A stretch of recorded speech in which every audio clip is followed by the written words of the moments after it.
بعد السلام علیکم ورحمۃ اللہ تعالی وبرکاتہ۔ مجھ سے پیشتر جو گفتگو ہوئی انہی سے کچھ گوشے میں آپ کی سماعتوں کے حوالے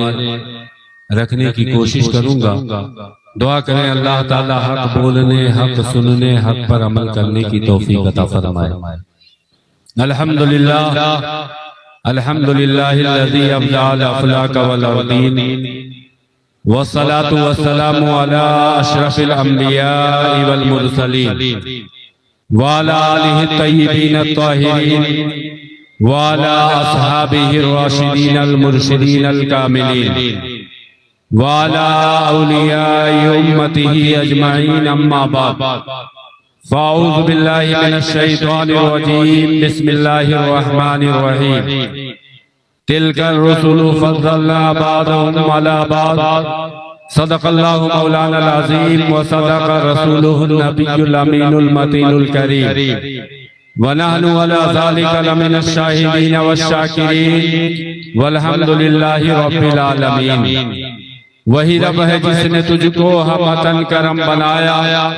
ہمیں بھیک مانگنے کو تیرا آستاں بتایا، تجھے حمد ہے خدایا، تجھے حمد ہے خدایا۔ مصطفیٰ جان رحمت پہ لاکھوں سلام، شمع بز میں ہدایت پہ لاکھوں سلام، جس سہانی گھڑی چمکا طیبہ کا چاند، اس دل افروز ساتھ پہ لاکھوں سلام، شب اسرا کے دولہا پہ دائم درود، نوشہ بزم جنت پہ لاکھوں سلام، غوث اعظم امام التقا والنقا، جلوہ شان قدرت پہ لاکھوں سلام،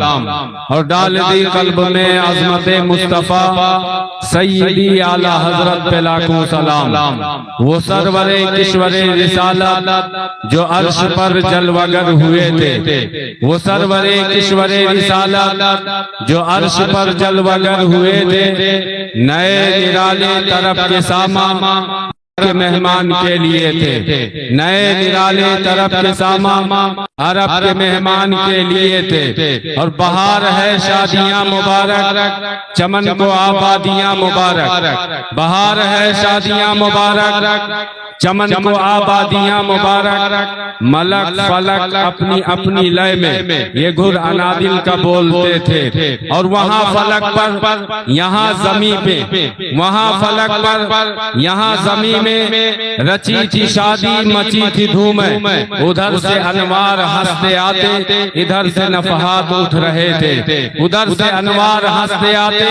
ادھر سے نفحات اٹھ رہے تھے، اور تبارک اللہ شان تیری یا رسول اللہ، تبارک اللہ شان تیری، تجھی کو زیبا ہے بے نیازی، تبارک اللہ شان تیری، تجھی کو بے زیبا ہے بے نیازی، کہیں تو وہ جوش لندرانی، کہیں تو وہ جوش لندرانی، کہیں تقاضے وصال کے تھے، کہیں تو وہ جوش لندرانی، کہیں تقاضے وصال کے تھے، انہیں جانا انہیں مانا، نہ رکھا غیر سے کام، للہ الحمد میں دنیا سے مسلمان گیا، شہریار حرم، تاجدار حرم، نوبہار شفاعت، شب اسرا کے دولہا، فرش کے شہنشاہ، عرش کے تاجدار، جناب احمد مختار محمد مصطفیٰ صلی اللہ تعالی علیہ وسلم کی بارگاہ بے کس پناہ میں بڑی ہی عقیدت اور اس عقیدے کے ساتھ کہ ہم یہاں سے پکاریں وہاں وہ سنیں، مصطفیٰ کی سماعت پہ لاکھوں سلام، اور دور و نزدیک کے سننے والے وہ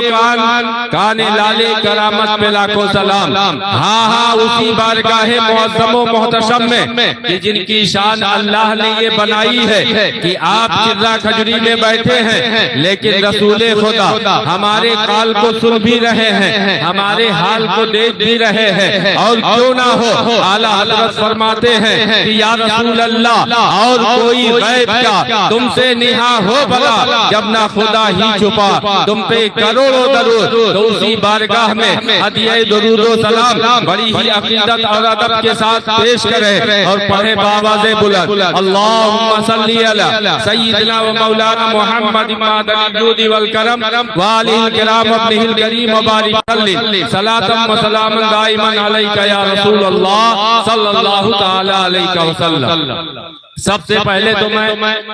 اس محفل کے سجانے والے، خواہ وہ بچے ہوں یا جوان، بوڑھے ہوں نوجوان، مرد ہوں یا عورتیں، ہماری بہن بیٹیاں جنہوں نے بھی جیسے بھی حصہ لیا ہے اس محفل کے رچانے بسانے میں، اللہ تعالیٰ ان سب کو دارین کی برکتوں سے مالا مال فرمائے۔ اور یہ بڑے کرم فیصلے، یہ بڑے نصیب کی بات ہے۔ اللہ جل شانہ قرآن مجید فرقان حمید میں ارشاد فرماتا ہے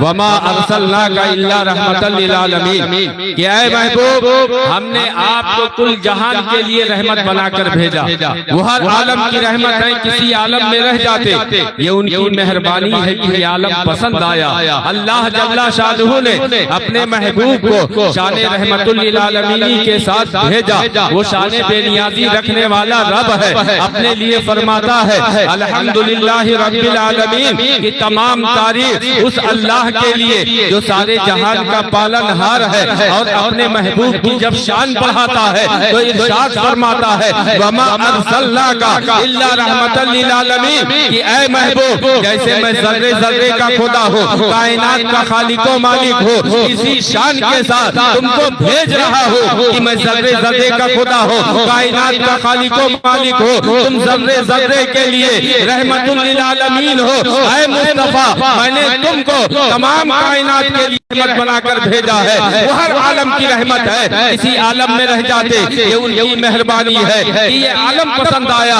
اللہ نے اپنے محبوب کو بھیجا۔ آپ قرآن پڑھو، ان علماء سے پوچھو کہ جو قرآن پڑھتے ہیں آپ کو بتائیں گے اللہ جل شانہ نے ساری نعمتیں ہم اور آپ کو عطا کی ہے، اور جتنے بھی اللہ کو ماننے کا دعویٰ کرتے ہیں وہ بھی اس بات پر یقین رکھتے ہیں کہ اللہ نے ساری نعمتیں دی ہیں۔ اب آپ قرآن پڑھو کہ اللہ سے پوچھو کہ اے پروردگار عالم تو نے کتنی نعمتیں پیدا فرمائی ہیں، تو نے کتنی نعمتیں اس دنیا میں رکھی ہیں، تو قرآن کہتا ہے وَإِن تَعُدُّوا نِعْمَتَ اللَّهِ لَا تُحْصُوهَا کہ اگر تم اللہ کی نعمتوں کو شمار کرنا چاہو شمار نہیں کر سکتے۔ اب پوچھتے ہیں کہ اے مولا پھر ان نعمتوں پر تیرا حکم کیا ہے؟ ارشاد ہوتا ہے وَأَمَّا بِنِعْمَةِ رَبِّكَ فَحَدِّثْ اپنے رب کی نعمتوں کا خوب چرچا کرو۔ اب مسلمانوں سوچو کہ آپ نے نیا گھر بنایا، خوشیاں منائی، نئی گاڑی لی، خوشیاں منائی، آپ نے نیا کاروبار شروع کیا،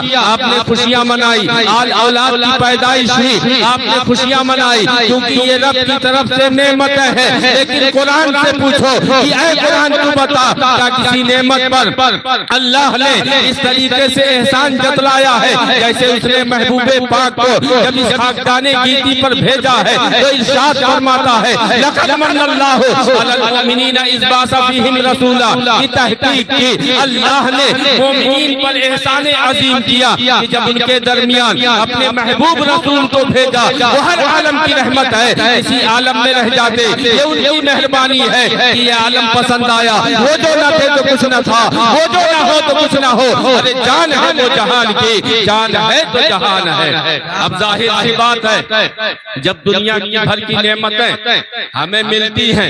جن کی حقیقت یہ ہے کہ کل من علیہا فان ویبقى وجہ ربک ذو الجلال والاکرام، یہ دنیا اور اس کی تمام چیزیں ایک دن فنا ہو جائیں گی، باقی رہنے والی ذات اللہ کی ہے۔ اس فانی نعمت پر ہم خوشیاں مناتے ہیں، کوئی دلیل طلب نہیں کرتا ہے، تو حضور نبی رحمت تو جانے کائنات ہے، وجہ تخلیق کائنات ہے، فخر آدم و بنی آدم ہے، ان کی آمد پر ان کے نام کی ہم محفلیں کیوں نہ سجائے۔ عقیدہ ہو اور یقین ہو تو اعلیٰ حضرت کے جیسا کہ ہم قسم کھا کے کہیں کہ حشر تک ڈالیں گے ہم پیدائش مولا کی دھور مثل فارس نزد کے قلعے گراتے جائیں گے۔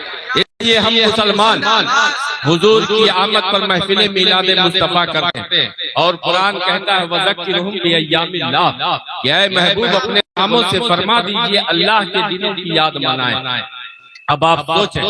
علماء سے پوچھیں ان بدبختوں کو یہ بات سنائیں کہ جو آئے دن محفل میلاد مصطفیٰ پر، شب معراج کی محفل پر، غوث و خواجہ کے نام کے ذکر پر وہ ہم اور آپ سے دلیلیں طلب کرتے ہیں۔ قرآن کہتا ہے وَذَكِّرْهُمْ بِأَيَّامِ اللَّهِ، اللہ جل شانہ فرماتا ہے کہ اے محبوب اپنے غلاموں سے فرما دیجئے کہ اللہ کے دنوں کی یاد منائیں۔ سارے دن تو اللہ کے ہیں، شب و روز اللہ کے ہیں، ہر لمحہ اللہ کا ہے۔ اگر ہم ہر وقت اللہ کے ذکر کی محفل سجائیں تو یہ ہمارے لیے بڑی خوشی کی بات ہے اور یہ خوش بختی کی بات ہے، لیکن اللہ نے تیرے ہوائی اور دوسری ضروریات بھی پیدا فرمائی ہے۔ جب ہم نے علماء کے قدم میں دانوِ ادب طے کیا، ان سے پوچھا کہ حضور والا اس آیت کا مطلب سمجھائے تو وہ فرماتے ہیں کہ وَذَكِّرْهُمْ بِأَيَّامِ اللَّهِ کا مطلب یہ ہے کہ جس دن کو کسی اللہ والے سے کوئی خاص شرف حاصل ہو جائے اس دن ان کے نام کی محفلیں سجانا وَذَكِّرْهُمْ بِأَيَّامِ اللَّهِ کا مطلب ہے۔ اور آنے والی تاریخ یہ رجب المرجب شریف کا مہینہ ہے، جو تو پورا مہینہ باعظمت ہے، بابرکت ہے، کیونکہ اللہ کے نبی فرماتے ہیں کہ میرا رب مجھ سے فرماتا ہے رجب میرا مہینہ ہے، حضور فرماتے ہیں کہ شعبان میرا مہینہ ہے، اور یہ رمضان جو ہے یہ امت رسول اللہ کا مہینہ ہے۔ تو یوں تو سارا رجب محترم ہے، لیکن رجب کی 27ویں تاریخ جو اکثر روایت کی بنیاد پر جمہور علماء کے نزدیک یہ معراج کی رات ہے۔ یہ معراج کیا ہے؟ معراج کے معنی بلندی کے ہوتے ہیں، عروج کے ہوتے ہیں۔ ان کی معراج وہ اپنے خدا تک پہنچے اور میری معراج کہ میں ان کے قدم تک پہنچا۔ آج حضور کے نام کی محفل سجائے بیٹھے ہیں، قسم خدا کی یہ اللہ کا کرم خاص ہے، کیونکہ رسول خدا فرماتے ہیں المرء مع من احب، اس دنیا میں انسان جس سے محبت کرتا ہے کل بروز قیامت اسی کے ساتھ اس کا حشر ہوگا۔ ہمیں معلوم ہے کہ موت سے کس کو رستگاری ہے، آج ان کی تو کل ہماری باری ہے، ہمیشہ کے لیے رہنا نہیں۔ اس دار فانی میں کوئی گل باقی رہے گا نہ چمن رہ جائے گا، پر رسول اللہ کا دین حسن رہ جائے گا۔ اور ہمیں اعلیٰ حضرت نے یہ بھی بتا دیا ہے کہ اندھیرا گھر اکیلی جان دم گھٹتا دل اٹھاتا، خدا کو یاد کر پیارے وہ ساتھ آنے والی ہے۔ ہمیں معلوم ہے کہ قبر میں ہمارے ساتھ کوئی نہیں جائے گا، لیکن حضور کی محبت میں ہم نے جو محفل کی ہے ہمیں یقین ہے کہ قبر میں لہرائیں گے تاحت چشم نور کے، جلوہ فرما ہوگی جب طلعت رسول اللہ کی۔ اسی لیے تو اعلیٰ حضرت فرماتے ہیں کہ اے عاشقان مصطفیٰ نہ ہو مایوس، آتی ہے صدا گورے غریبہ سے، نبی امت کا حامی ہے، خدا بندوں کا والی ہے۔ الحمدللہ ہم حضور کی محبت میں بیٹھے، آپ کافی دیر سے سن رہے ہیں اور آپ ماشاءاللہ ایسی آوازوں کو دعائیں دیں ان کی بدولت آپ کے چہرے تر و تازہ ہیں۔ ابھی مجھ سے پیش کر حضرت قاری فضیل صاحب اللہ پڑھ رہے تھے، دل کر رہا تھا وہ پڑھتے جائیں، لیکن مجھے یہ ڈر تھا کہ جب شروع میں آیا تھا مجمع جس قدر تھا اس سے کم ہوا، کہیں ایسا نہ ہو یہ سارے لوگ بھی چلے جائیں، اس لیے میں نے نہیں کہا ان سے۔ اس سے پہلے امام الدین صلی اللہ علیہ وسلم نے پڑھا اور اس سے پہلے ایک اچھی نصیحت اور خوبصورت انداز میں حضرت حافظ و قاری مولانا محمد عقیل صاحب نے آپ کے سامنے آپ کے روبرو رہے اور ان سے پیش کر آپ ہی کے گاؤں کے حضرت علامہ مولانا مفتی شہاب الدین صاحب ازہری نے ایک ایمان افروز خطاب آپ کے سامنے کیا اور آپ بڑی سنجیدگی متانت کے ساتھ سن رہے تھے، جس سے مجھے یہ لگا کہ آپ لوگوں کے اندر ذوق کا بڑا سننے کا بڑا اچھا ذوق ہے اور آپ ایک خوبصورت سماعت کے مالک۔ دعا ہے مولا تعالیٰ آپ سب کی اس محبت کو اپنی بارگاہ میں قبول فرمائے۔ یہ معراج مصطفیٰ کے تعلق سے محفل رکھی گئی ہے۔ قرآن پاک کی آیت آپ نے پڑھی سنی ابھی، سبحان الذی اسریٰ بعبدہ لیلا من المسجد الحرام الی المسجد الاقصی الاقصی الذی بارکنا حولہ لنریہ من آیاتنا انہ هو السمیع البصیر۔ یہ آیت کریمہ حضور کے سفر معراج کے حوالے سے ایک روشن دلیل ہے۔ اگر کوئی معراج مصطفیٰ کا انکار کرے تو وہ دائرہ اسلام سے خارج ہو جائے، لیکن جن دلوں میں نفاق ہے وہ اپنی حرکتوں سے باز نہ آئے، مکمل طریقے سے معراج مصطفیٰ کا انکار تو نہیں کر سکتے، لیکن یہ قیل و قال کرنا شروع کر دیا، ابو جہل کے طریقے پر چلنا شروع کر دیا، اور کہا بتائیے کہ کوئی شخص ایک لمحے میں مکہ شریف سے مسجد حرام سے مسجد اقصی جائے، مسجد اقصی سے 7 آسمانوں کو پار کر کے عرش اعظم سدرۃ المنتہا جائے، رب کا دیدار کرے چلا آئے، اور جاتے وقت جو کنڈی ہل رہی تھی واپسی میں ہلتی رہے، جاتے وقت جو بستر کی گرماہٹ تھی واپسی میں بھی باقی رہے، یہ کیسے ممکن ہو سکتا ہے؟ اب دیکھیں آپ، یہیں سے آپ سمجھ لیں کہ ایک ہے ایمان صحابہ اور ایک ہے بوجہلی ایمان اور بوجہلی طریقہ، کہ آپ دیکھیں اللہ کے نبی نے جب یہ واقعہ بیان فرمایا اپنے اصحاب سے، تو یہ بات جب ابو جہل کے کانوں میں پہنچی تو اس کے پیٹ میں درد ہوا کہ کہیں ایسا نہ ہو حضور کا کردار دیکھ کر، حضور کی صورت پاک دیکھ کر لوگ آپ کے قریب آ رہے ہیں، دائرے اسلام میں داخل ہو رہے ہیں، اور جب رفعتوں کی یہ بلندی جانے تو کہیں ایسا نہ ہو سارا مکہ اور سارے لوگ دائرے اسلام میں داخل ہو جائے۔ اس لیے اس نے لوگوں سے جا کر ان کو ورگلانے کا کام کیا، لوگوں کو جا کر بہکانے کا کام کیا۔ اتفاقاً سیدنا صدیق اکبر جو افضل البشر بعد الانبیاء ہیں، اللہ نے جن کی صحابیت کا ذکر قرآن میں کیا ہے، ثانیہ اثنین اذ ہما فی الغار اذ یقول لصاحبہ لا تحزن ان اللہ معنا، وہی سیدنا صدیق اکبر کی عرش اعظم کے بعد اللہ کے نبی جب سدرۃ المنتہا پہ سیدنا جبریل امین کو چھوڑ کر آگے کی طرف بڑھے تھے، تنہائی محسوس ہوئی، انسیت کا احساس جب ہوا تو اللہ نے آپ کے ساتھ ہی سیدنا صدیق اکبر کی آواز سنائی تھی، وہی سیدنا صدیق اکبر ہے۔ ابو جہل سے ملتے ہیں، ابو جہل پوچھتا ہے کہ اے ابو بکر یہ بتاؤ کہ کیا یہ بات ممکن ہے کہ کوئی شخص یہاں مکہ سے ہزاروں میل کی دوری پر جائے اور جاتے وقت جو کنڈی ہل رہی تھی واپسی میں بھی اسی وجہ سے ہلتی رہے، اور بستر کی جو گرماہٹ تھی واپسی میں بھی باقی رہے، ہزاروں میل کی دوری پر جائے اور چلا آئے، کیا ایسا ممکن ہے؟ سیدنا صدیق اکبر فرماتے ہیں بتقاضائے بشری ہما شما کے اعتبار سے تو یہ ممکن نہیں معلوم ہوتا۔ اب اس نے جب دیکھا کہ سیدنا صدیق اکبر انکار کر رہے ہیں، اس نے سوچا کہ اب لوہا گرم ہے، اب یہیں پر چوٹ مارنے کی ضرورت ہے، اب ابو بکر کو محمد رسول اللہ سے دور کرنے کا اچھا موقع ہے۔ اس نے کہا اے ابو بکر تمہارے ساتھی تمہارے نبی کہتے ہیں کہ میں ایک لمحے میں مسجد حرام سے مسجد اقصی، مسجد اقصی سے عرش اعظم اور رب کے حضور حاضر ہوا اور گیا اور آیا اور یوں گیا کہ آپ جو ہے جب گئے تھے تو زنجیر ہل رہی تھی، واپسی میں بھی ہل رہی ہے، اور بستر کی جو گرماہٹ تھی وہ اب بھی باقی ہے۔ اے ابو بکر بتاؤ کیا یہ ممکن ہے؟ سیدنا صدیق اکبر کا تیور بدل جاتا ہے، آپ فرماتے ہیں کہ اے ابو جہل اے نادان تو اس نبی کی بات مانتا ہے کہ جن کو لے جانے والا رب کائنات ہے، جس کی شان یہ ہے ان اللہ علی کل شیء قدیر، بلا شبہ اللہ ہر ممکن شے پر قادر ہے۔ جو نبی آپ کی شان یہ رکھتے ہو کہ اللہ جن کے لیے فرمائے ورفعنا لک ذکرک، کہ اے محبوب ہم نے آپ کے لیے آپ کے ذکر کو بلند کر دیا، بلند کرنے والا رب کائنات ہے، بلند ہونے والے حبیب خدا ہے۔ اب یہاں پر کوئی سوال ہی نہیں بنتا کہ جب لے جانے والا رب کائنات ہے تو وہ چاہے ایک لمحے میں لے جائے اس سے کم میں لے جائے، یہاں غیرت و انکار کا کوئی سوال ہی نہیں پیدا ہوتا۔ اور نبی نے کہہ دیا کہ بغیر کسی چراغ چوکے میں اس بات پر یقین رکھتا ہوں، اپنی پیدائش پر ہم یقین نہیں کر سکتے، اپنے وجود کا ہم انکار کر سکتے ہیں، لیکن نبی کے فرمان کا ہم انکار کبھی نہیں کر سکتے ہیں۔ یہ ہے ایمان صدیق۔ یہیں سے دو طریقے کے لوگ ہوئے، ایک جو سیدنا صدیق اکبر کے جیسا ایمان رکھنے والے، اور دوسرا بوجہلی ایمان اور عقیدہ رکھنے والے۔ قرآن نے کہا سبحان الذی اسریٰ بعبدہ لیلا من المسجد الحرام الی المسجد الاقصی۔ آپ کو معلوم ہے ابھی مولانا شہاب الدین صاحب آپ کے سامنے جو بیان فرما رہے تھے، قرآن پاک کی آیتیں پڑھی سنایا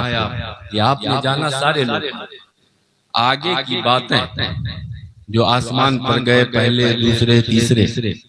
چوتھے پانچویں چھٹے ساتویں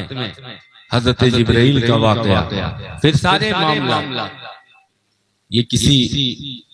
آج کے مولوی نے نہیں بیان کیا، 100-200 سال پہلے کے مولانا نے بھی بیان نہیں کیا، 1000 سال کے پہلے کے مولانا نے بھی بیان نہیں کیا، یہ باتیں بھی اس ذات نے بیان کی ہے جن کی شان میں رب فرماتا ہے وَمَا يَنْطِقُ عَنِ الْهَوَىٰ، کہ میرا محبوب اپنی خواہش نفس سے کچھ نہیں بولتا، وہ جو بھی بولتا ہے اللہ کی طرف سے وہی ہوا کرتی ہے، گفتہ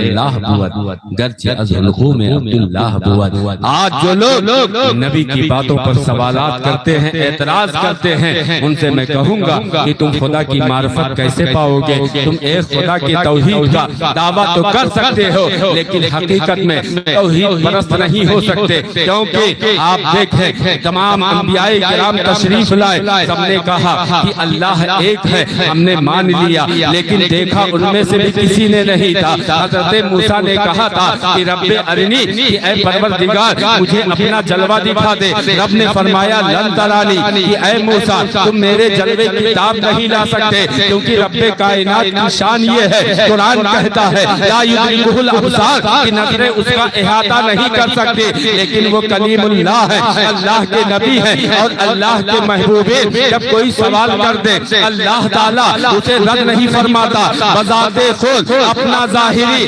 اور اپنا ذاتی جو ہے دیدار اللہ نے عطا تو نہیں کیا، لیکن حضرت موسیٰ کو مایوس نہیں فرمایا بلکہ اپنی تجلی دکھائی، اور اس تجلی کی شان یہ ہوئی کہ حضرت موسیٰ نے دیکھی، اب ان کی آنکھ ہے، اگر کوئی دیکھتا ہے تو اس کی آنکھیں باہر آ جاتی ہے، کیونکہ ان آنکھوں نے رب کی تجلی دیکھی ہے۔ حضرت موسیٰ ہے، حضرت موسیٰ نے کہا رب ارنی، کہ اے پروردگار مجھے اپنا جلوہ دکھا دے۔ اللہ نے بذات خود کو اپنے آپ کو مکمل طریقے سے نہیں دکھایا بلکہ تجلی دکھائی، ہم نے مان لیا۔ تمام انبیاء آئے، حضرت آدم، حضرت ابراہیم، حضرت عیسیٰ، موسیٰ، تمام انبیاء آئے، ہم نے ایک خدا کی دعوت دی، ہم نے ایک خدا کی بات کی، لیکن دیکھا ان میں سے بھی کسی نے نہ تھا۔ اب ہم نے یہ سوچا کہ اے مولا دنیا کہہ سکتی ہے کہ سب نے بغیر دیکھ تجھے بتایا، ہم نے مان لیا ہے، کوئی ایک تو ہو کہ جو دیکھ کر ان تمام انبیاء کی تصدیق کر دے، بن دیکھ تجھے ہم نے خدا مان لیا ہے۔ ایک دیکھنے والے کا کہاں مان لیا ہے؟ اس لیے اللہ نے اپنے محبوب کو اپنے قرب خاص میں بلا کر اپنا دیدار خاص عطا کیا، اسی لیے اعلیٰ حضرت کہتے ہیں اور کوئی غیب کیا تم سے نہا ہو بلا، جب نہ خدا ہی چھپا تم پہ کرو درود۔ یہ اللہ کے نبی ہیں، آپ کو معلوم ہے حضرت ام ہانی کے گھر آرام فرما رہے تھے، 4 مرتبہ شق صدر ہوا، چوتھی بار یہی موقع ہے جب معراج ہوئی۔ اللہ کے نبی حضرت ام ہانی گئے جو آپ کی پھوپھی ہے، خانہ کعبہ کے بالکل سامنے، جو لوگ گئے انہیں معلوم ہے، وہاں آرام فرما۔ آپ کو معلوم ہے، ہم کو معلوم ہے، اور قرآن بھی کہتا وَعَلَّمَكَ مَا لَمْ تَكُنْ تَعْلَمْ وَكَانَ فَضْلُ اللَّهِ عَلَيْكَ عَظِيمًا۔ اے محبوب آپ کے رب نے آپ کو وہ سب کچھ بتا دیا جو آپ نہیں جانتے تھے، اور اللہ کا آپ پر بڑا فضل ہے۔ رب کا دیدار جس کے لیے حضرت موسیٰ خواہشیں کریں اور محبوب خدا کو دیدار کے لیے بلایا جانا ہو، کیا محبوب خدا کو معلوم نہیں؟ یا رب کائنات ہر شے جانتا ہے، اپنے محبوب کو اس نے پہلے نہیں بتا دیا کہ میں تمہیں بلانے والا ہوں، تیار رہو۔ محبوب کو بھی معلوم ہے، اور خدائے وحدہ لا شریک نے باخبر بھی کیا ہے، یہ میرا ایمان اور عقیدہ ہے۔ اس کے باوجود مرضی خدا سے آپ آرام فرما رہے ہیں۔ دنیا کو دکھانا مقصود تھا، تبارک اللہ شان تیری، تجھی کو زیبا ہے بے نیازی، کہیں تو وہ جوش لن ترانی، کہیں تقاضے وصال کے تھے، حکم خدا سے آپ آرام فرما رہے ہیں۔ حضرت جبریل امین آتے ہیں، دیکھتے ہیں آرام فرما ہے، بے اجازت جن کے گھر جبریل بھی آتے نہیں، قدر والے جانتے ہیں قدر و شان اہل بیت۔ حضرت جبریل امین جو سید الملائکہ ہیں، حضرت ام ہانی کے گھر آتے ہیں، دیکھا اللہ کے نبی آرام فرما ہے۔ اب ادب دکھانا تھا کہ سید الملائکہ ہیں، جبریل امین ہے، نبی آرام فرما ہو تو ادب کا مقام کیا ہے، ادب کیا ہے، یہ غلاموں کو سکھانے کے لیے یہ سارے معاملات ہوئے۔ اور یہ بھی بتانا تھا کہ اللہ نے اپنے محبوب کو کل انبیاء پر کیسی فضیلت بخشی ہے کہ قرآن نے کہا تلک الرسل فضل اللہ بعضهم علی بعض، یہ رسولان اعظام ہے جن میں سے بعض کو ہم نے بعض پر فضیلت بخشی ہے۔ اللہ کے نبی آرام فرما ہے، سید الملائکہ ہے، یعنی تمام فرشتوں کے سردار ہے، حضرت جبریل امین ہے، قدموں میں حاضر ہے، عرض کرتے ہیں کہ یا رسول اللہ آپ کے لیے براق حاضر ہے، آپ تشریف لے چلیں، آپ کے رب نے بلایا ہے۔ اللہ کے نبی سوار ہوتے ہیں، مسجد اقصی پہنچتے ہیں۔ آپ کو معلوم ہے کہ وہاں پہنچنے سے پہلے آپ نے دیکھا حضرت موسیٰ علیہ نبینا علیہ الصلوۃ والتسلیم اپنی قبر میں نماز پڑھ رہے ہیں، جس سے یہ بھی بتانا مقصود ہے کہ نماز کی اہمیت کو سمجھو۔ روز محشر کی جہاں گزار ہوا، اولی پرشش نماز ہوا کہ جس دن میدان محشر کا قیام ہوگا، اس دن سب سے پہلے جس کے بارے میں پوچھا جائے گا وہ نماز ہوگی۔ لیکن یاد رکھو تمہاری نمازیں اس وقت قبول نہیں ہوں گی کہ جب تک کہ اس واسطے کو نہ مان لو کہ جن واسطے سے اللہ نے ہمیں نماز عطا کی ہے۔ آپ کو معلوم ہے یہ معراج ہی کی رات ہے کہ اللہ نے 50 وقت کی نمازیں عطا کی تھی، اور اللہ کے نبی جب لے کر آ رہے تھے چھٹے آسمان پر حضرت موسیٰ ملتے ہیں اور پوچھتے ہیں کہ اے محبوب خدا، اے حبیب خدا، یہ بتائیے کہ آپ اپنے غلاموں سے اپنی امت سے بہت محبت فرماتے ہیں، اور قرآن بھی کہتا ہے کہ ان کے لیے رؤوف و رحیم ہے، آپ اپنے غلاموں کے لیے تحفہ کیا لے جا رہے ہیں؟ اللہ کے نبی فرماتے ہیں کہ میرے رب نے میرے غلاموں کے لیے نماز جیسی اہم عبادت دی ہے کہ جس کے صدقے اللہ انہیں قرب خاص بخشے گا۔ حضرت موسیٰ نے پوچھا کہ کتنی وقت کی نمازیں ہیں؟ اللہ کے آخری نبی نے فرمایا کہ 50 وقت کی ہے۔ حضرت موسیٰ کہتے ہیں کہ اے اللہ کے حبیب، مجھے بنی اسرائیل کا تجربہ ہے کہ 2 وقت کی نمازیں تھی وہ بھی صحیح سے ادا نہ کر سکے، یہ 50 وقت کی کیسے ادا کریں گے؟ رب کی بارگاہ میں جائیے اور کچھ تخفیف کرائیے۔ اللہ کے نبی جاتے ہیں، رب کی بارگاہ میں کہتے ہیں کہ اے رب کائنات، یہ 50 وقت کی نمازیں ہیں، اس میں کچھ تخفیف فرما دے۔ اللہ نے 45 وقت کی کر دی ہے۔ اب جو لوگ کہتے ہیں، ابھی مولانا عقیل صاحب آپ کو وہ بات سنا رہے تھے کہ جن باتوں کی وجہ سے ہم وہابیت اپنا سے خاص رکھتے ہیں، ان سے عداوت رکھتے ہیں کہ وصل مولا چاہتے ہو تو وکیلا ڈھونڈ لو۔ اللہ جل شانہ نے نبی کے صدقے 5 وقت کی نمازیں معاف فرما دی۔ اللہ کے نبی آتے ہیں، حضرت موسیٰ پوچھتے ہیں کہ اے حبیب خدا اب بتائیں کہ کتنے وقت کی نمازیں معاف ہوئی؟ اللہ کے نبی فرماتے ہیں کہ 5 وقت کی معاف ہو گئی، 45 وقت کی بچی ہے۔ اللہ کے نبی حضرت کلیم اللہ حضرت موسیٰ کہتے ہیں کہ یا رسول اللہ، یا حبیب اللہ، آپ دوبارہ جائیں اور کچھ تخفیف کروائیں۔ اللہ کے نبی دوبارہ جاتے ہیں، 5 وقت کی اور معاف ہوتی ہے۔ اس طریقے سے تیسری بار جاتے ہیں، چوتھی بار جاتے ہیں، اس طریقے سے مسلسل حضرت موسیٰ کے کہنے پر اللہ کے نبی 9 بار گئے، اللہ نے 45 وقت کی معاف کر دی، اب 5 وقت کی رکھی ہے۔ اب جو نبی کی بات تعلق سے کہ اگر نبی نے کوئی سوال کر دیا وہ برملا کہہ دیتے ہیں کہ نبی کو علم غیب ہوتا تو وہ پوچھتے کیوں؟ اب وہاں یہ بتائے کہ اگر تم نبی کے علم غیب کے منکر ہو تو کم از کم اتنا تو مانتے ہو کہ اللہ کو معلوم تھا کہ یہ 5 وقت کی نمازیں رہیں گی، اس نے 50 وقت کیوں کی دی؟ اور ابھی جب اسے کم ہی کرنی تھی تو یہ ماننا پڑے گا کہ اللہ نے در حقیقت یہ بتانا چاہا ہے کہ ہم نے بھی 50 وقت کی ہے اور ماں 45 وقت کی ہے، لیکن اپنے محبوب کے غلاموں سے اتنی محبت ہے کہ 45 وقت کی معاف ہوگی اور ثواب انہیں 45 کا ملے گا، یعنی 50 کا ملے گا، اور ساتھ ساتھ ہی ساتھ یہ 5 وقت کی نمازیں جب اللہ کے بندے پڑھے تو اس میں نبی کا وسیلہ اور واسطہ شامل رہے، اور اتنا ہی نہیں حضرت موسیٰ کا توسل بھی شامل رہے۔ کبھی تو ہم کہتے ہیں وصل مولا چاہتے ہو تو وسیلہ ڈھونڈ لو، بے وسیلہ نزدیو ہرگز خدا ملتا نہیں۔ آپ سوچیں آج آپ 50 وقت کی نمازیں نہیں پڑھتے، 5 وقت کی پڑھتے ہیں، لیکن اللہ کے رسول صلی اللہ علیہ وسلم کے صدقے یہی معراج والے آقا ہیں، ان کے صدقے ہم پڑھتے 5 وقت کی ہیں، لیکن اللہ اپنے کرم سے 50 وقت کی نمازوں کا ثواب عطا فرماتا ہے۔ حضور فرماتے ہیں کہ نماز میری آنکھوں کی ٹھنڈ ہے۔ آپ کو میں بتا رہا تھا حضرت موسیٰ اپنی قبر میں نماز پڑھ رہے تھے۔ آج کچھ بدبخت ایسے بھی ہیں کہ جو نماز پڑھنے کی باتیں تو کرتے ہیں، لیکن وسیلہ مصطفیٰ، محبت مصطفیٰ، اختیار مصطفیٰ، شان مصطفیٰ کا انکار کرتے ہیں۔ ایسے لوگوں کی نمازیں ان کے منہ پہ مار دی جائیں گی۔ یاد رکھو علماء نے لکھا ہے ابلیس جو راندے درگاہ کیا گیا اس نے اتنے سجدے کیے ہیں کہ علماء فرماتے ہیں اگر اس کے سجدوں کو روئے زمین پر پھیلا دیا جائے تو رائی کے دانے کے برابر بھی جگہ نہیں بچے گی جہاں اس نے سجدہ نہ کیا۔ آپ کو معلوم ہے اس نے حضرت آدم کو سجدہ نہ کرنے کے لیے عذر کیا پیش کیا تھا؟ آج کے توحید پرست جھوٹے مکار جو ہیں انہی کی چال، اسی کی چال یہ لوگ چلتے ہیں۔ ان کا گرو جو بولا تھا وہی آج یہ بھی بولتے ہیں۔ ہمارے کچھ لوگوں کی جہالت کی بنیاد جو قبروں پر جا کر اپنی پیشانیاں رکھتے ہیں، جو فضول کام کرتے ہیں۔ الحمدللہ مسلک اعلیٰ حضرت یہ نہیں ہے۔ مسلک اعلیٰ حضرت کو پڑھو،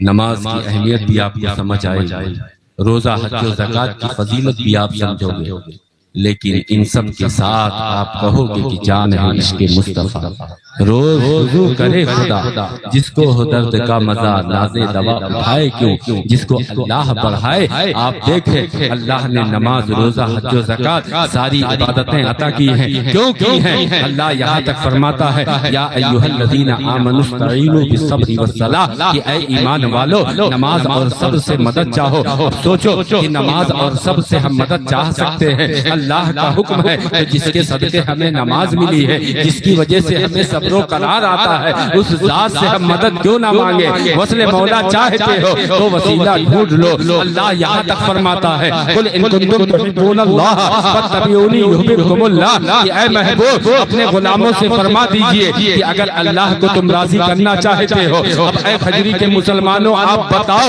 کہ خدا کو راضی کرنے کا ذریعہ کیا ہے؟ تو آپ ضرور یہی کہو گے کہ نماز ان ذرائع میں سے اہم ذریعہ ہے، روزہ اہم ذریعہ ہے، حج و زکوٰۃ اہم ذریعہ ہے، والدین کی خدمت اہم ذریعہ ہے، حسن سلوک اہم ذریعہ ہے، اسی طریقے سے زکوٰۃ اور ہر اچھے کام یہ اہم ذرائع ہے۔ لیکن آپ قرآن سے پوچھو کہ کیا فقط اللہ ہماری نمازوں سے راضی ہو جائے گا، ہمارے روزوں سے راضی ہو جائے گا، ہمارے حج و زکوٰۃ سے راضی ہو جائے گا؟ نہیں، قرآن اعلان کرتا ہے وہ بھی نبی کی زبان مبارک سے قل ان کنتم تحبون اللہ فاتبعونی یحببکم اللہ، کہ اے محبوب اپنے غلاموں سے فرما دیجئے کہ مفہوم آیت کے طور پر کہ اپنی نمازوں کے ذریعہ، اپنے روزوں کے ذریعہ، اپنے حج و زکوٰۃ کے ذریعہ، اپنے اعمال صالحہ کے ذریعہ اگر تم اللہ کو راضی کرنا چاہتے ہو، بلا شبہ اللہ تمہارے ان کاموں کی وجہ سے تم سے راضی ضرور ہوگا، لیکن شرط اولین یہ ہے کہ میرے محبوب کی اتباع کر لو۔ تبھی تو اعلیٰ حضرت پکار اٹھے کہ خدا کی رضا چاہتے ہیں تو عالم خدا چاہتا ہے رضا محمد، زہر عزت و اطلاع محمد، یہ ہے عرش حق زیر پائے محمد۔ یہ حضور ہے کہ جن جنت پہ ہمیں ساری نعمتیں ملی ہوتے کہاں خلیل و بنا کعبہ و منا، لولاک والے صاحبی سب تیرے گھر کی ہے۔ کیا کیا بیان کیا جائے، کیا چھوڑا جائے، حدیثیں آپ پڑھیں آپ کو معلوم ہو جائے گا کہ اللہ نے اپنے محبوب کو کس شان کے ساتھ بھیجا۔ جس بھی آسمان پر جو بھی مکین ہے، ایک آسمان سے دوسرے آسمان پر فرشتوں کی معیت میں لے کے جاتے ہیں پہنچانے۔ اس طریقے سے آپ جب سدرۃ المنتہا پہ پہنچے وہاں کیا معاملہ ہوا آپ کو بھی معلوم۔ اللہ کے نبی نے حضرت جبرائیل سے فرمایا تھا کہ اے جبرائیل کیا رب کے دیدار کے لیے نہیں چلو گے؟ کون سا دیدار؟ دیدار یاد کرو، قرآن پڑھو، قرآن پڑھنے والے سنی خوش عقیدہ مسلمانوں کے قریب رہو۔ حضرت موسیٰ نے خواہش کی تھی رب ارنی، رب نے فرمایا لن ترانی۔ حضرت جبرائیل ہیں سید الملائکہ ہیں، ان سے نبی رحمت فرماتے ہیں کہ اے جبرائیل کیا آپ کے دیدار کے لیے نہیں چلو گے؟ خواہش تو ہے لیکن مقام مصطفیٰ جان رہے ہیں، عظمت مصطفیٰ جان رہے ہیں، حضور کی عظمت رفعت۔ حضرت جبریل امین سے پوچھو،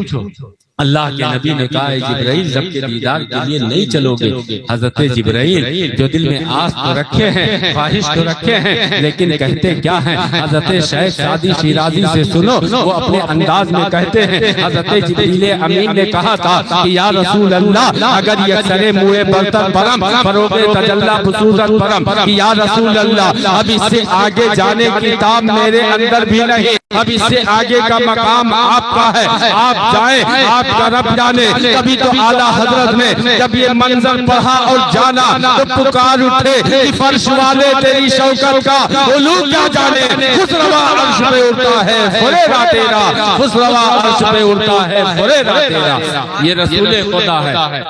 جن کی شان رب نے یہ بنائی ہے۔ اللہ کو معلوم تھا کہ کچھ لوگ ایسے ہوں گے جو کل کو نبی کے ظاہری حالات کو دیکھ کے کہہ دے سکتے ہیں کہ نبی میری طرح بشر ہے۔ اس لیے اللہ نے اتنی بلندی پر بلا لیا کہ آج دنیا لاکھ ترقی کرے، چاند پر پہنچنے کے دعوے دار بھی ہو جائیں، لیکن بتاؤ چاند کو دو ٹکڑے کرنے کی طاقت کسی کے اندر ہے؟ اور اللہ نے اپنے محبوب کے اشارے پر چاند کو دو ٹکڑے کیا، اشارے سے چاند کو چیر دیا، چھپے ہوئے خود کو پھیر لیا، گئے ہوئے دن کو عصر کیا، یہ تاب و تما تمہارے لیے۔ اللہ کے نبی کے اشارے پر اللہ نے چاند کو دو حصوں میں بانٹا۔ آج دیکھو اہل سائنس جب ترقی کی، چاند کی تصویر انہوں نے قریب سے لی، اخباروں میں یہ خبر میں نے خود پڑھی تھی کہ انہوں نے اپنا نظریہ پیش کیا کہ جب چاند کو دو ٹکڑوں میں پیش کیا گیا تھا، وہ اپنے اعتبار سے بیان کرتے ہیں کہ ایک وقت ایسا آیا تھا، ایسا معلوم ہوتا ہے چاند کو قریب سے دیکھنے کے بعد کہ کبھی چاند دو حصوں میں بٹا تھا۔ اب آپ سوچو مسلمانوں کہ اللہ جل شانہ ہے، خالق حقیقی ہے، مالک حقیقی ہے، اس کی شان یہ ہے کہ وما تشاءون الا ان یشاء اللہ رب العالمین، کہ تمہارے چاہنے سے کچھ نہیں ہوتا، ہوتا وہی ہے جو رب العالمین چاہتا ہے۔ اپنے محبوب کے اشارے سے اس نے چاند کو دو حصوں میں جب بانٹا تھا، پھر اسی کے حکم سے جب چاند دو ٹکڑوں یہ آپس میں ملے تو اللہ چاہتا وہ ایسے ملا دیتا کہ کوئی نشان باقی نہ رہتا۔ لیکن آپ دیکھو کہ آج 1450 سال گزرنے کے باوجود بھی جب چاند کی قریب سے تصویر لی گئی تو دیکھنے والوں نے بتایا کہ ایسا محسوس ہوتا ہے کہ چاند کبھی دو ٹکڑے ہوا تھا۔ کیوں؟ اس لیے کہ اللہ کو اپنے محبوب کی شان دے کر دکھانی تھی اور دنیا کو بتانا تھا کہ یہ کھلونا نور کا ہے۔ اللہ جل شانہ نے چاند کو اپنے محبوب کا کھلونا بنا دیا۔ الحمدللہ یہ شق صدر ہمارے نبی سے اس کا تعلق ہے۔ اور یہ معراج کی رات آپ کو بتا دوں، اللہ کے نبی معراج پر جب تشریف لے گئے بہت سارے معاملات لا، اور آپ کو معلوم ہے کہ ہزاروں سال کا عرصہ اس میں لگا، لیکن یہ سارے معاملات بھر میں اللہ نے کر دیا۔ سبحان الذی اسری بعبدہ لیلا من المسجد الحرام الى المسجد الاقصى۔ لیلا یہاں لیلا میں جو تنوین ہے وہ قلت یعنی مختصر سے لمحے میں اللہ نے اپنے محبوب کو یہ تمام معاملات دکھا دیے، جنت، دوزخ، عرش اعظم، ساتوں آسمان، مسجد اقصی میں کل انبیاء کی امامت۔ اللہ نے اپنے محبوب کو امام بنایا، کل انبیاء کو مقتدی بنا دیا۔ کیوں؟ وہی اول، وہی آخر، وہی باطن، وہی ظاہر، یہ دکھانا مقصود تھا۔ ساتھ ہی ساتھ یہ بتانا مقصود تھا کہ یہ تمام انبیاء کی تصدیق کرنے والے سید الانبیاء، تاجدار انبیاء ہیں۔ اللہ جل شانہ نے بہت سارے معاملات دکھائے۔ آپ کو معلوم ہے کہ ابھی ماضی قریب میں یہ ماررہ شریف کے سادات ہیں، ماررہ مطہرہ، کہہ دیجئے سبحان اللہ، جو اعلیٰ حضرت کا پیر گھرانہ، آل رسول مہرہ، ان کے مرید تھے بدایوں شریف، جو والد معظم عطائے شیر سنت حضور سیف رضا داماد نورانی اس واقعے کو اکثر بیان فرماتے ہیں. آپ نے سنا ہوگا. واقعہ سنانا مقصود نہیں، آپ کو سمجھانا مقصود ہے. اللہ والوں کی شان دکھانی مقصود ہے. حضرت آل رسول مہروی ان کا ایک مرید بدایوں سے آتا ہے. اس کے دل میں سوال تھا، پیچیدگی تھی کہ کیسے یہ ایک لمحے میں سارے معاملات ہوئے کہ جنت دوزخ دیکھے اور سارے معاملات وہاں کے سارے حالات دیکھے اور گئے اور چلے آئے. انکار نہیں ہے، لیکن بتقاضائے انسانی ایک سوال دل میں کہ کیا یہ ممکن ہو سکتا ہے؟ کیسے ہو سکتا ہے؟ رب کی قدرت سے ہو سکتا ہے. یہ سوال دل میں تھا، لیکن ایمان نبی پر جان سے زیادہ تھا، اس لیے کہیں اعتراض نہیں کیا. اللہ والے جو ہمارے دلوں کے حال پر بھی نظر رکھتے ہیں، جب ان کے گدا بھر دیتے ہیں شاہان زمانہ کی جولی. حضور سید العلماء مہروی نے محسوس فرما لیا، وضو فرما رہے اپنے مرید سے فرمایا کہ جاؤ تولیہ لے آؤ، میں وضو کر چکا ہوں. وہ اندر تولیہ لانے گئے. اللہ کی مرضی دیکھیں،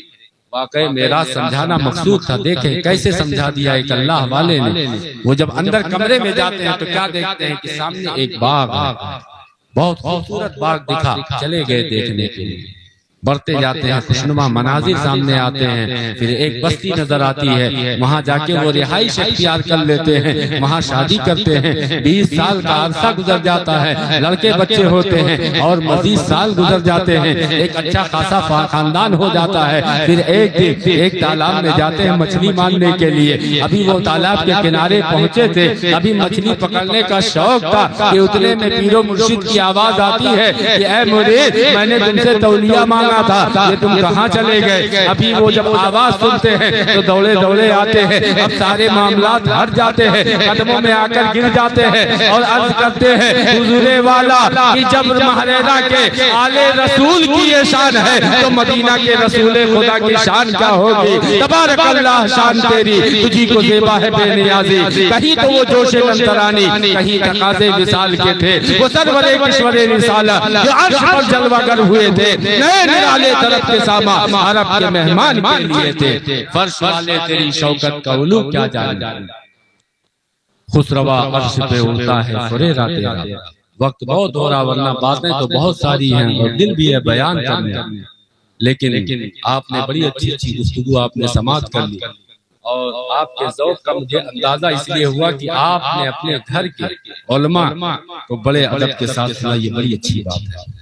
ورنہ آپ کو معلوم ہے کہ کہتے ہیں گھر کی مرغی 60 برابر. لیکن آپ یاد رکھیں عالم کہیں کا بھی ہو، اگر عالم دین ہے آپ کا بیٹا ہی کیوں نہ ہو. اللہ نے جب عزتیں بخشی ہیں، آپ عزت نہ بھی دو تو ان کا کچھ بگڑنے والا نہیں. کیوں؟ آپ کا بیٹا ہو، عالم دین ہے، حافظ قرآن ہے، مصلی امامت پر کھڑا ہو جائے اور آپ کہیں کہ پیچھے اپنے اس بیٹے کے، پیچھے اپنے اس بھائی کے، تو سب یہی کہیں گے کہ آپ کی نیت درست نہیں. جب تک آپ یہ نہیں کہیں گے پیچھے اس امام کے، چاہے پیچھے کھڑے ہونے والا پیر ہو، چاہے استاد ہو، چاہے اس کا باپ ہو، کوئی بھی ہو، اللہ نے جب ان کی عزتیں بڑھائی ہیں، شانیں بڑھائی ہیں، اور کس بنیاد پہ بڑھائی ہے؟ اس لیے نہیں بڑھائی ہے کہ یہ خان پٹھان ہیں، بڑی زمین کے مالک ہیں، بڑی گاڑی کے مالک ہیں، یا ان کے پاس ثروت زیادہ ہے، ان کے پاس عہدہ بڑا ہے دنیاوی. نہیں، بلکہ اللہ فرماتا ہے کنتم خیر امت اخرجت للناس تأمرون بالمعروف وتنہون عن المنکر. کہ اے علماء کی جماعت، اے ائمہ کی جماعت، تم تمام لوگوں میں سب سے بہتر ہو. اس کی وجہ یہ ہے کہ تم لوگ اپنے گھروں سے اس لیے نکلے ہو تاکہ لوگوں کو اچھائیوں کا حکم کرو، برائیوں سے روکو. کہ مولانا شہاب الدین ہو یا مولانا عقیل صاحب ہو یا آپ کے گاؤں کے کوئی بھی ہو، آپ دیکھیں کہ یہ سارے لوگ ہیں آپ کے سامنے اسی لیے آتے ہیں تاکہ آپ کو اپنی بات و نصیحت کے ذریعہ اچھائیوں کے کام پر لگا سکے. یہ قاری احمد ضیاء صاحب ہے، بہت اچھی آواز ہے، یہ چاہے تو اکیلے میں نبی کی نعت پڑھیں اور مکمل فیض پائیں، لیکن مجمع عام کے سامنے اگر یہ پڑھنے کا شوق رکھتے ہیں تو اس لیے تاکہ ہمارے آپ کے دلوں میں بھی نعت سنانے کا جذبہ پیدا ہو. کیونکہ نعت وہ عبادت ہے کہ جس کے لیے اللہ کے رسول نے اتنی عزت بخشی ہے کہ مسجد نبوی وہ دور یاد کرو کہ اللہ کے نبی اپنے ظاہری حیات کے ساتھ موجود ہیں، صحابہ ان کے سامنے موجود ہیں، اور حضور کے بارگاہ میں حضرت حسان حاضر ہوتے ہیں، عرض کرتے ہیں کہ یا رسول اللہ فداک ابی و امی، آپ کی شان میں نے ایک نعت لکھی ہے، ایک کلام لکھا ہے، اگر اجازت ہو تو پڑھ کے سنا دوں۔ اللہ کے نبی ایک نعت پڑھنے والے کو نہ فقط یہ کی اجازت دیتے ہیں بلکہ فرماتے ہیں کہ میرے حسان کے لیے منبر کا انتظام کرو۔ منبر کا انتظام ہوتا ہے رسول خدا کے حکم اور آپ کی اجازت سے۔ حضرت حسان جب اس منبر پر کھڑے ہوتے ہیں تو کیا کہتے ہیں کہ یا رسول اللہ وَأَعْظَمُ مِنْكَ لَمْ تَرَكَّتُ عَيْنِي وَأَجْمَلُ مِنْكَ لَمْ تَلِدِ النِّسَاءُ خُلِقْتَ مُبَرَّأً مِنْ كُلِّ عَيْبٍ كَأَنَّكَ قَدْ خُلِقْتَ كَمَا تَشَاءُ۔ اسی کی ترجمانی کرتے ہوئے ہندوستان کے حسان نے اپنے انداز میں مزید آسانی پیدا کرتے ہوئے چار زبانوں میں پکار اٹھے کہ یا رسول اللہ لم یات نظیرک فی نظر مثلے تو نشد پیدا جانا، یگراج کا تاج تورے سر سوئے ہے تجھ کو شہ دوسرا جانا۔ یہ نعت کا مرتبہ و مقام ہے، وہ اللہ کے نبی صلی اللہ علیہ وسلم کی شان دیکھتے۔ مسلمانوں، آپ کو ایک آخری بات آپ کو بتا دوں، گفتگو کا آخری حصہ۔ آج بہت سارے لوگ ایسے ہیں کہ جو یہ سمجھتے ہیں کہ وہابیہ دیوبندیہ سے ہمارا اختلاف فقط اس بنیاد پر کہ وہ مزاروں پہ نہیں جاتے ہیں، فاتحہ نہیں کراتے، ہماری طرح محفل میلاد نہیں کرتے، ہماری طرح یہ جشن اور خوشیاں نہیں مناتے۔ یہ وجہ ضرور ہے کیونکہ جس کو عشق ہوگا وہ عشق کا اظہار بھی کرے گا، لیکن بڑی اور اصل وجہ یہ ہے کہ انہوں نے اللہ و رسول کی شان میں گستاخیاں کی۔ رب کائنات جو قادر مطلق ہر عیب سے پاک ہے، اس کی شان میں انہوں نے کہا، ان کی کتابوں میں لکھا ہے کہ معاذ اللہ اللہ جھوٹ بول سکتا ہے، کہہ دیجئے معاذ اللہ۔ جس رسول خدا کی شان رب نے بڑھائی ہے، ورفعنا لک ذکرک فرمائے، ما اتاکم الرسول فخذوہ فرمائے، ومن یطیع اللہ ورسولہ فقد فاز فوزا عظیما فرمائے، جس کے لیے فرمائے قل ان کنتم تحبون اللہ فاتبعونی یحببکم اللہ، جس کے لیے فرمائے وَلَسَوْفَ يُؤْتِيكَ رَبُّكَ فَتَرْضَىٰ، جس کے لیے فرمائے سبحان الذی اسریٰ بعبدہ لیلا من المسجد الحرام الی المسجد الاقصی، جس کی رفعتوں عظمتوں کا چرچا قرآن میں رب کرے، جس کے تعلق سے رب فرمائے اللہ جل شانہ فرمائے کہ وما ینطق عن الہویٰ، کہ میرا محبوب اپنی خواہش نفس سے کچھ نہیں بولتا، جس کی شان میں جس کے اختیار جس کی مرضی سے اللہ تعالی مسجد اقصی کے بجائے مسجد حرام کو قبلہ بنا دے۔ آپ دیکھیں اس نبی کی شان میں یہ کہتے ہیں کہ نبی کے چاہنے سے کچھ نہیں ہوتا معاذ اللہ، جبکہ اللہ نے ایسا اختیار والا بنایا ہے کہ عقیدہ ہو تو میرے مرشد اجازت جیسا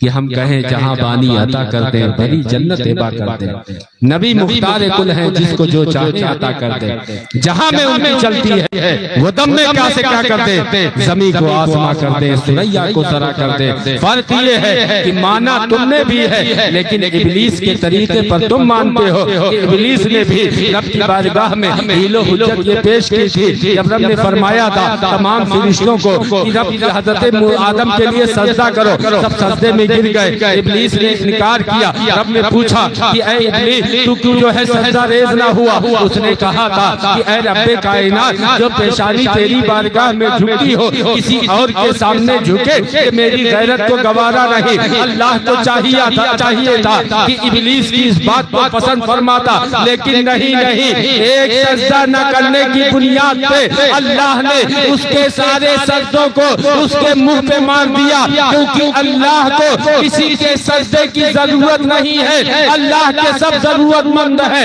اللہ کی منشا یہ ہے کہ اللہ کو بھی مانا جائے اور اللہ جس کو ماننے کا حکم فرمائے ان سب کو مانا جائے۔ اللہ فرماتا ہے یا ایھا الذین آمنوا اطیعوا اللہ واطیعوا الرسول، کہ اے ایمان والو اللہ کو مانو اور رسول پاک کو بھی مانو۔ تو الحمدللہ ہم اللہ کو بھی مانتے ہیں، رسول خدا کو بھی مانتے ہیں۔ آپ نے دیکھا کہ شب معراج اللہ نے 50 وقت کی نمازیں دی۔ حضرت موسیٰ نے کہا، اللہ کے نبی گئے رب کی بارگاہ میں کہا اور اللہ نے معاف فرما دی۔ تو اب آپ یہ بتائیں کہ کس کی چاہت اور کس کی مرضی سے 50 میں سے 45 وقت کی نمازیں معاف ہوئی؟ تو برملا آپ کہیں گے، بلا شبہ آپ کہیں گے کہ رسول خدا کی مرضی سے۔ اب جو لوگ کہتے ہیں نبی کے چاہنے سے کچھ نہیں ہوتا، انہیں چاہیے کہ ہوش کے ناخن، اور جو نبی کے تعلق سے کہتے ہیں کہ معاذ اللہ وہ مر کر مٹی میں مل گئے، تو ان سے پوچھو مسجد اقصی میں امامت کون فرما رہا ہے؟ حضرت موسیٰ جن کو رب نے منع فرما دیا لن ترانی، وہ بھی نماز پڑھ رہے ہیں۔ اب جب حضرت موسیٰ کی یہ شان ہے کہ جن کے صدقے ساری کائنات بنائی، رب فرماتا ہے لولا لما خلقت الافلاک، کہ اے محبوب اگر آپ کو پیدا کرنا مقصود نہ ہوتا اس آسمان کے شامیانے کو نہ بناتا، لولا لما خلقت الارض، کہ اے محبوب اگر آپ کو پیدا کرنا مقصود نہ ہوتا اس زمین کے فرش کو نہ بچھاتا۔ کمال محبت دیکھیں کہ اللہ نے یہاں تک فرما دیا لولا لما اظہرت الربوبیہ، کہ اے محبوب اگر آپ کو پیدا کرنا مقصود نہ ہوتا اپنی شان ربوبیت بھی ظاہر نہ کرتا، تبھی تو اعلیٰ حضرت پکار اٹھے ہوتے کہا خلیل و بلا کعبہ و منا لولاک والے صاحبی، سب تیرے گھر کی ہے، اس لیے اعلیٰ حضرت کی زبانی کہو کہ یا رسول اللہ، میں تو مالک بھی کہوں گا کہ ہو مالک کے حبیب، یعنی محبوب و محب میں نہیں میرا تیرا۔ اور حضرت موسیٰ مسجد اپنی قبر میں کھڑے ہو کر نماز پڑھ رہے، اس سے کیا پتہ چلتا ہے وہ زندہ ہے کہ مردہ؟ زندہ، اور کیوں نہ ہو؟ حدیث پاک اللہ کے نبی فرماتے ان اللہ حرم علی الارض ان تاکل اجساد الانبیاء فنبی اللہ حی یرزق، بلا شبہ اللہ نے مٹی کے اوپر حرام کر دیا کہ وہ انبیاء کے جسموں کو کھائے، بس اللہ کے نبی اپنی قبروں میں زندہ ہیں۔ کل نبی کی بات ہے، تمام انبیاء اپنی قبروں میں زندہ ہیں۔ اب مسلمانوں سوچو کہ جن کے صدقے اللہ نے تمام کو وجود بخشا ہے وہ اپنی قبروں میں زندہ ہو اور نبی معاذ اللہ مر کر مٹی میں مل جائے، ایسا کیسے ممکن ہو سکتا ہے؟ ان کے منہ پہ آپ تماچا مارتے ہوئے کہ جو نبی کو مردہ کہتے ہیں، اعلیٰ حضرت کی زبانی الفیہ یہ بیان فخر سے دو کہ یا رسول اللہ تو زندہ ہے واللہ، تو زندہ ہے واللہ، میری چشم عالم سے چھپ جانے والے۔ اور اتنا ہی نہیں، نبی کی عطا پاشیاں جیسے کل جاری تھی آج بھی جاری ہے، اس لیے کہو کہ کون کہتا ہے دینے کو منہ چاہیے، دینے والا ہے سچا ہمارا نبی۔ الحمدللہ یہ ہمارے نبی کی شان ہے۔ اللہ جل شانہ نے بہت سارے معاملات اپنے محبوب کو دکھائے، معراج کی رات آپ نے بہت سارے معاملات دیکھے، عذابات کا سلسلہ دیکھا اور بدعمالیوں کے نتائج دیکھے۔ اس لیے نبی سے سچی پکی محبت کا تقاضا یہ ہے کہ دور جاہلیت کی جو برائیاں تھیں اللہ کے نبی تشریف لائے، وہ برائیاں مٹی، جہاں تاریک تھا ظلمت کدا تھا، سخت کالا تھا، کوئی پردے سے کیا نکلا کہ گھر گھر میں اجالا تھا، ناریوں کا دور تھا، دل جل رہا تھا نور کا، تم کو دیکھا ہو گیا ٹھنڈا کلیجہ نور کا۔ اے مسلمانوں اگر آج اپنے ماں باپ کی قدریں کرتے ہو، اپنے بھائیوں سے محبت کرتے ہو، اپنی بہنوں کے عصمت کے محافظ بنے ہو، اپنی بیٹیوں کو جگر کا ٹکڑا مانتے ہو، اپنی بیویوں کو کے حیات مانتے ہو، پارٹنر آف لائف کا درجہ دیتے ہو، آدھا ایمان سمجھتے ہو، تو یہ صدقہ ہے رسول پاک کا۔ اگر آپ شراب نوشی سے باز ہو، آپ بے حیائی سے باز ہو، آپ سود سے رکے ہوئے ہو، آپ نمازیں پڑھتے ہو، آپ برائیاں نہیں کرتے ہو، آپ اچھے کام کرتے ہو، آپ صدقات و زکات نکالتے ہو، آپ خیرات کرتے ہو، آپ دوسروں کا درد سمجھتے ہو، آپ اگر کسی پر ظلم نہیں کرتے ہو، تو قسم خدا کی یہ صدقہ ہے رسول پاک کا کہ وہ جو نہ دے تو کچھ نہ تھا،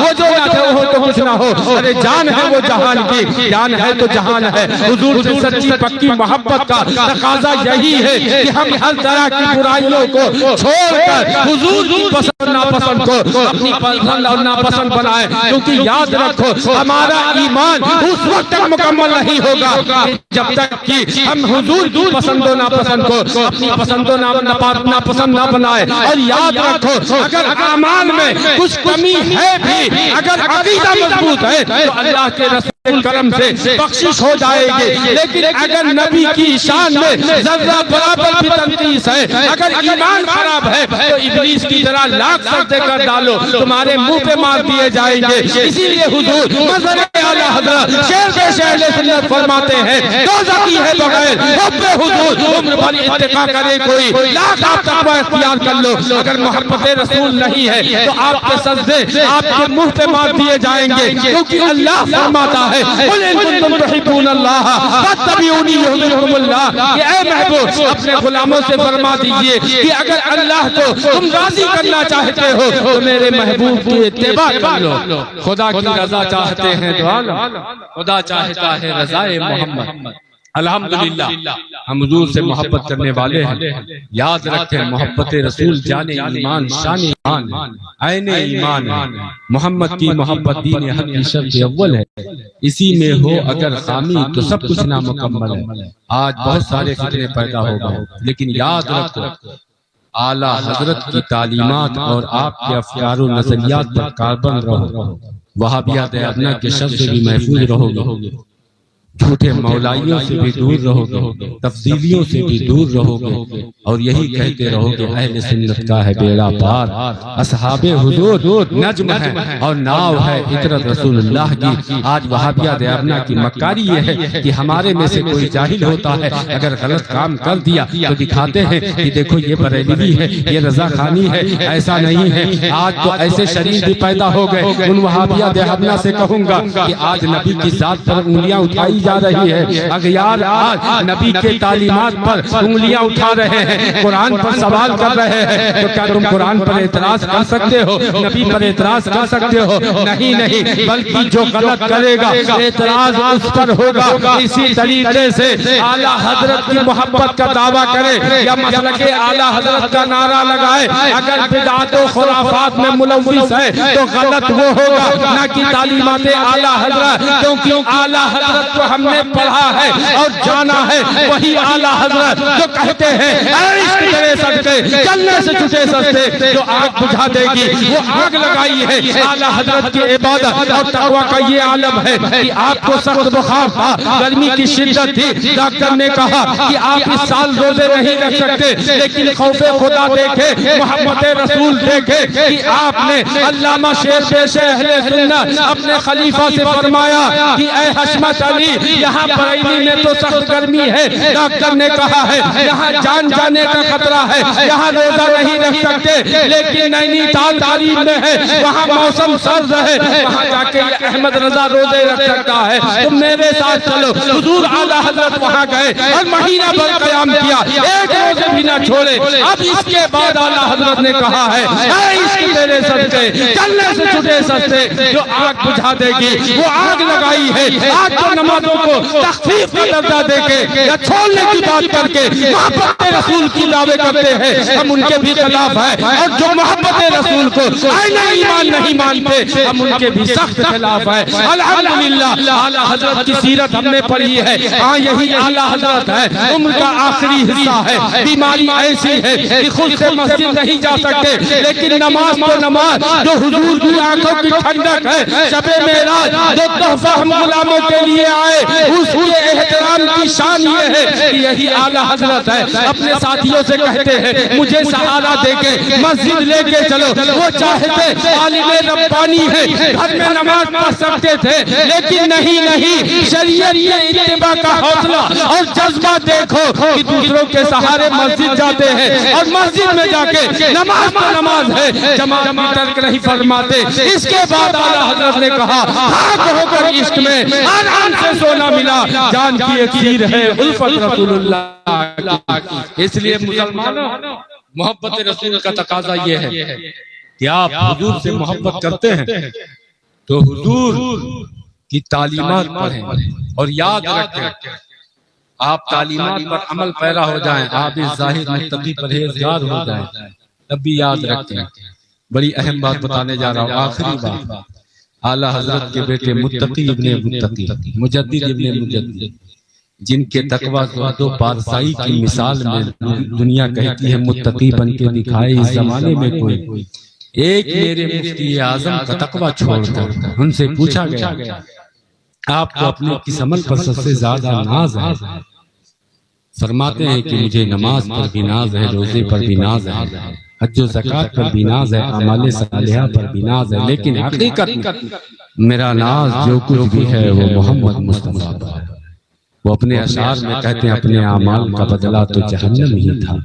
میں تو جاتا میرے سرکار نے جانے نہ دیا، کیونکہ اللہ کے رسول کی حدیثیں پڑھی ہے۔ عشق کا اینک لگا کے شاہ محقق محدث دہلوی علیہ رحمت و رضوان سے پوچھا گیا، آپ وقت کے بہت بڑے امام ہیں، محدث ہیں، عابد ہیں، زاہد ہیں، ایسے عالم ربانی ہیں کہ آپ کے دلوں میں رہنے والا بھی عالم بن جاتا ہے، عالم گل ہو جاتا ہے، بڑا مفتی بن جاتا ہے۔ آپ بتائیں کہ آپ کو اپنے کس عمل پر سب سے زیادہ ناز ہے؟ تو وہی جواب آپ نے بھی دیا تھا کہ ہمیں ساری عبادتوں پر ناز ہے، اپنے تمام اچھے کاموں پر ناز ہے، لیکن یاد رکھو کہ میں جس عمل کو جنت کی ضمانت سمجھتا ہوں وہ میرا عمل یہ ہے کہ محفل میلاد مصطفیٰ کرتا ہوں اور آخر میں کھڑے ہو کر نبی معظم پر درود و سلام کے نذرانے محبت پیش کرتا ہوں۔ اس لیے اب وقت آ گیا ہے آپ ادب کے ساتھ کھڑے ہوں، اپنے سروں پر ٹوپی رکھیں اور پیروں سے جوتے چپل نکال کر اس عقیدے کے ساتھ کہ ہم یہاں سے پکارے وہاں وہ سنے، مصطفیٰ کی سماعت پہ لاکھوں سلام، دور و نزدیک کے سننے والی وکال، کانے لالی کرامت پہ لاکھوں سلام، پیارے حبیب کو پیارے نبی کا نام لے، دامن مصطفیٰ میں آ پائے رسول تھام لے۔ انشاءاللہ العزیز آپ کے قریب میں ہی رہتا ہوں، جب یاد کریں گے پھر آئیں گے اور اس حوالے سے جب تک چاہیں گے الحمدللہ ہم سننے سنانے کا شوق رکھتے ہیں اور یہ عقیدہ رکھتے ہیں کہ حضور کی محبت میں اگر ہم اس دنیا سے گئے تو قبر میں لہرائیں گے تاحشر چشم نور کے، جلوہ برپا ہوگی جب طلعت رسول اللہ کی۔ اس لیے مسلمانوں اپنے اعمال سے پیار کرو، محبت کرو، اس کی فکر کرو، لیکن یاد رکھو کہ ایمان سیدنا صدیق اکبر جیسا ہو، فاروق اعظم جیسا ہو، عثمان غنی جیسا ہو، مولا کائنات شیر خدا جیسا ہو، نہ کہ ابو جہل، عتبہ، شیبہ اور ابو لہب جیسا ہو، کیونکہ وہ لوگ اگرچہ مکہ مدینہ میں رہتے ہیں لیکن نبی پر ایمان نہیں ہے تو رابع درگاہ کر دیے گئے۔ اس لیے ان جگہوں پر رہنے سے بھی فقط کوئی معزز نہیں ہوتا جب تک کہ محبت رسول سینے میں نہ ہو، کیونکہ نبی کی شان اور ان کے اختیار کا عالم یہ ہے کہ اگر ملک فارس سے کوئی آپ کا عاشق آتا ہے تو حضور کا اختیار یہ ہے، جس کو یہ کہتے ہیں کہ نبی کے چاہنے سے کچھ نہیں ہوتا، حضور اس سلمان فارسی کو اہل بیت سے شمار کر لیتے ہیں اور فرماتے ہیں سلمان منا اہل البیت، اور حضرت بلال حبشی ملک حبش کے رہنے والے ہیں، لیکن آپ دیکھیں محبت رسول سینے میں ہے۔ اللہ کے نبی نے اتنا عظیم کر دیا کہ آج عاشقوں کی آنکھ کا تارہ بنے ہیں اور ان کی شان اتنی بلند کر دی ہے کہ ان کی محبت کا انداز ان کے غلاموں کا دیکھو، یہی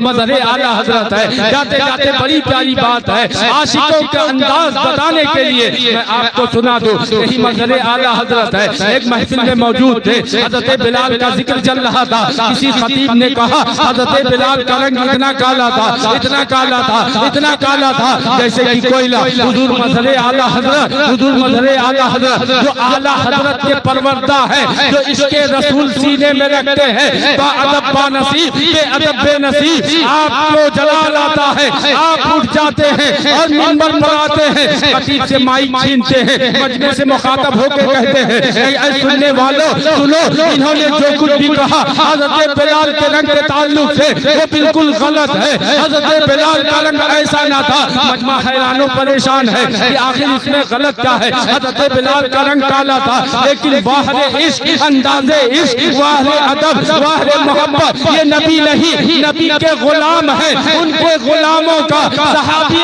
رسول کا ادب دیکھو کہ حضور مظہر اعلیٰ حضرت فرماتے ہیں کہ انہوں نے جو کہا وہ غلط ہے۔ حضرت بلال کا رنگ ایسا نہ تھا بلکہ حضرت بلال کا رنگ اتنا پیارا تھا، اتنا پیارا تھا، اتنا پیارا تھا جیسے کہ غلاف کعبہ۔ بات ایک ہے، انداز الگ ہے۔ اب آج اگر کوئی حضرت امیر معاویہ کی شان میں یا کسی بھی صحابی کی شان میں گستاخی کرتا ہے، کسی بھی سلسلے سے ہو، کسی بھی خاندان سے ہو، اگر حضور مظہر اعلیٰ حضرت کا یہ انداز اس کے اندر نہیں ہے تو ہم اس کو جوتے کی نوک پر رکھتے ہیں اور اعلیٰ حضرت کی زبانی کہتے ہیں اہل سنت کا ہے بیڑا پار، اصحاب حضور نجم ہے اور ناؤ ہے۔ عطرت رسول اللہ کی، پیارے حبیب کو پکار، پیارے نبی کا نام لے، دامن مصطفیٰ میں آ پائے رسول تھام لے، کھڑے ہو جائے محبت کے ساتھ درود و سلام۔ سیفِ رضا سوڑا، سیفِ رضا سوڑا، سیفِ رضا سوڑا،